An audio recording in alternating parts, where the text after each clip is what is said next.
Today we're going to be working with the electrical, mobile electric. We've got some tools here. We've got a digital multimeter, or better known as the DMM. We have a 1.5 battery, AA. That we're going to be testing out. We got a couple of lights, electrical wire, and this is the old way we did. We stripped the wire with the old wire clippers. And as I did right now, I went too far and cut half of the wiring out. There's a new way of doing it. You know, we've got the a special tool right here that clips your wire. Clips your wire, and no more overtaking. I'll leave the description of this tool. So in a matter of 2 seconds, let's do that again, Pete. Okay, let's do it. Here we go. We're going to clip the wire and strip it. 2-in-1 tools. Love this thing. The best investment that I've done in a long time. Second thing we're going to do is now we're going to go ahead and take the other side. We're going to see, anytime you're working with wiring, you want to make sure that there's no breakage inside. But you can't see where the insulation is at. So what we're going to do is just test the wire on both sides and make sure that we'll set our digital multimeter, our DMM, on ohms, and we're going to have the beeper going.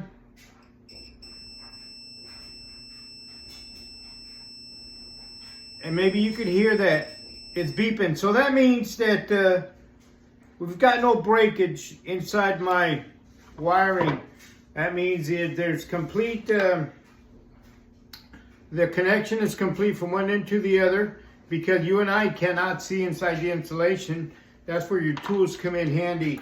We set it on ohms, but we can also set it on volts DC to test a battery, whether it be my AA battery or it be my car battery. Same difference, volts DC.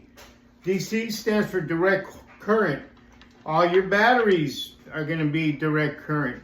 AC stands for alternating current. That's going to be your home, residential, commercial.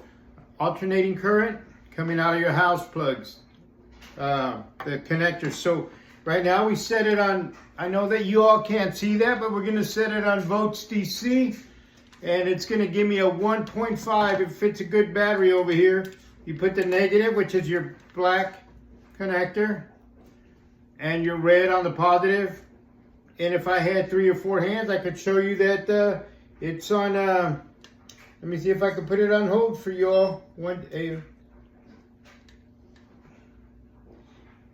And my hold is not working, so 1.5, and it says 1.5 right on the battery. One way to test this. So we're going to test the outlet, see if we've got power on our home outlet as well. So from volts DC, we're going to go to volts AC, alternating current. And we're going to check the 120 volt. As you can see, it says 120 right on it. So our outlets are good. I could check any outlet out of the house with my digital multimeter. You're going to normally use the volts DC, volts AC, and ohms. You got millivolts. You got the heat range one. You got one for capacitors and what have you. You've got a lot of different options. You're going to use very few of those unless you're into computers and things of that nature. You're going to be testing capacitors. You're going to be using your volts DC, volts AC, and of course your ohms, which is used over and over. I find it's helpful that we've covered with you this tool. If you want to learn about the tool, if you wanted to learn about the digital multimeter, I'm going to go ahead and leave the description below, and you can order these tools yourself. I use them all the time, especially in our industry. We're in the small engine industry.